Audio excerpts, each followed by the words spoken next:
രണ്ടാം പിണറായി സർക്കാർ അധികാരം ഏറ്റെടുത്തതിന് പിന്നിൽ ഈ സംസ്ഥാനത്തെ തദ്ദേശ സ്വയംഭരണ സ്ഥാപനങ്ങൾക്ക് വലിയ പങ്കുണ്ട് എന്ന് നമുക്കറിയാം.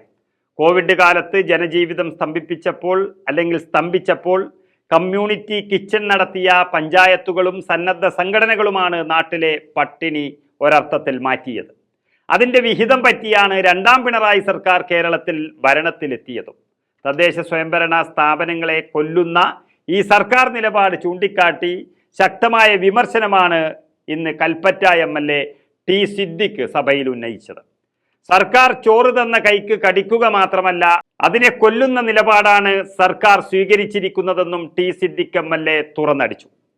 സർക്കാരിനെ ശക്തമായ ഭാഷയിൽ വിമർശിച്ച സിദ്ദിഖ് MLAയുടെ ആ തീപ്പൊരി പ്രസംഗത്തിന്റെ വീഡിയോ നമുക്കൊന്ന് കണ്ടു നോക്കാം. സർ, പണം ജീവിക്കാൻ പണം ആഗ്രഹിക്കുന്ന സർ ഈ ഗവൺമെന്റ് അധികാരത്തിൽ വന്ന എങ്ങനെയാ സർ? ഈ ഗ്രാമപഞ്ചായത്തുകൾ കമ്മ്യൂണിറ്റി കിച്ചൺ നടത്തി, അവർ കിറ്റുകൾ കൊടുത്തു, അവർ മരുന്ന് ഭക്ഷണ വിതരണങ്ങൾ നടത്തി, അവർ ശുചീകരണ പ്രവർത്തനങ്ങൾ നടത്തി. അതിന്റെ മേനി നിങ്ങൾ ഏറ്റെടുത്ത് അധികാരത്തിൽ വന്നതായി നിങ്ങൾ ഇന്ന് നിങ്ങൾക്ക് പാല് തന്ന കൈക്ക് കടിക്കുകയല്ല, പാല് തന്ന തദ്ദേശ സ്വയംഭരണ സ്ഥാപനത്തെ കൊല്ലാൻ നേതൃത്വം കൊടുക്കുന്ന അതീവ ഗൗരവതരമായ സാഹചര്യമാണ് സർ. സർ, വികസനം ആഗ്രഹിക്കുന്ന പണം ആഗ്രഹിക്കുന്ന ഒരു വലിയതായിരിക്കുന്ന പശു, ആ പശുവിനെ നിങ്ങൾ യഥേഷ്ടം നിങ്ങളുടെ ആവശ്യത്തിന് കറക്കുകയാണ് സർ. ആ പശുവിന് ഒരു കാടി വെള്ളം പോലും കൊടുക്കാത്ത സർക്കാരാണ് നിങ്ങളുടെ സർക്കാർ എന്നുള്ളതിൽ ഏറെ വൈഷമ്യമുണ്ട് സർ. അവസാനം പ്രേരകുമാരെ നിങ്ങൾ വിന്യസിച്ചു സർ. 60% പണമെടുക്കാൻ ചുമതലപ്പെടുത്തിയത് തദ്ദേശ സ്വയംഭരണ സ്ഥാപനങ്ങളെയാണ് സർ. ഞാൻ ചോദിക്കുന്നു, പണം നൽകാതെ എങ്ങനെയാണ് സർ തദ്ദേശ സ്വയംഭരണ സ്ഥാപനങ്ങൾ ഈ പണം നൽകുക? ഇപ്പോ ഒരു പണിയും നിങ്ങൾ ചെയ്യുന്നില്ല എന്നുള്ളത് മാത്രമല്ല, ചെയ്യുന്നതായിരിക്കുന്ന കാര്യം നിങ്ങൾ ചെയ്യേണ്ട കാര്യം നടപ്പിലാക്കാൻ പണം നൽകുന്നില്ല എന്നുള്ളത് മാത്രമല്ല, ഓരോ പുതിയ കാര്യങ്ങൾ ഏൽപ്പിക്കുക സർ.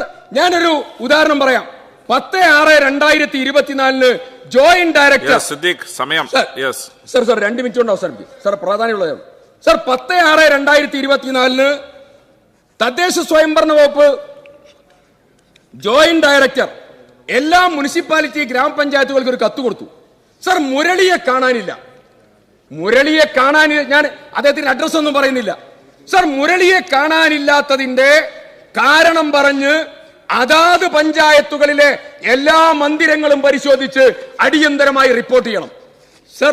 ഗ്രാമപഞ്ചായത്ത് അതിന് പോലീസുണ്ട്, അതിന് സാമൂഹ്യ നീതി വകുപ്പുണ്ട് സർ. ഇതുപോലെയുള്ള ഓരോ കാര്യങ്ങൾ ഇറക്കി തദ്ദേശ സ്വയംഭരണ സ്ഥാപനങ്ങൾക്ക് പുതിയ ചുമതലകൾ ഏൽപ്പിക്കുകയും അവർ ചെയ്യേണ്ടതായിരിക്കുന്ന കാര്യങ്ങൾ അവരെ വഴിമുടക്കുകയും ചെയ്യുന്ന ഗൗരവതരമായ സാഹചര്യം സർ. ഞാൻ അവസാനിപ്പിക്കുകയാണ് സർ. തദ്ദേശ സ്വയംഭരണ സ്ഥാപനങ്ങൾക്ക് 2023-24 സാമ്പത്തിക വർഷം അനുവദിക്കാതിരുന്ന ജനറൽ പർപ്പസ് ഗ്രാന്റ് 3 ഗഡു, മെയിന്റനൻസ് വീതം 1 ഗഡു എന്നിവ നിങ്ങൾ അനുവദിക്കുമോ? 2024-25 സാമ്പത്തിക വർഷത്തെ ജനറൽ പർപ്പസ് ഗ്രാന്റ് 2 ഗഡു കുടിശ്ശിക അടിയന്തരമായി അനുവദിക്കാനുള്ള നടപടി സ്വീകരിക്കുമോ? തനത് ഫണ്ട് അപര്യാപ്തമായതിനാൽ ദൈനംദിന ചെലവുകൾക്ക് ബുദ്ധിമുട്ടുന്ന തദ്ദേശ സ്ഥാപനങ്ങൾ ഉള്ളതായി നിങ്ങളുടെ ശ്രദ്ധയിലെങ്കിലും പെട്ടിട്ടുണ്ടോ സർ? 2024-25 അവസാനിപ്പിക്കുക സർ. 2024-25 സ്പിൽ ഓവർ പദ്ധതികൾക്ക് DPC അംഗീകാരം ലഭ്യമാക്കുന്നതിനുള്ള ഗൗരവതരമായ തടസ്സം നീക്കാനുള്ള നടപടികൾക്ക് നേതൃത്വം കൊടുക്കുമോ? ക്യൂ ബില്ലുകൾക്കും സ്പിൽ ഓവർ പദ്ധതികൾക്കും തുക വകയിരുത്തേണ്ടതിനാൽ വാർഷിക പദ്ധതിയിൽ മേഖലാടിസ്ഥാനത്തിൽ ആവശ്യമായ പണം ലഭ്യമാക്കി അതിന് ഇളവ് നൽകാൻ ആവശ്യമായ നടപടി സ്വീകരിക്കുമോ? ഈ അടിയന്തര പ്രമേയം UDF വേണ്ടിയുള്ളതല്ല.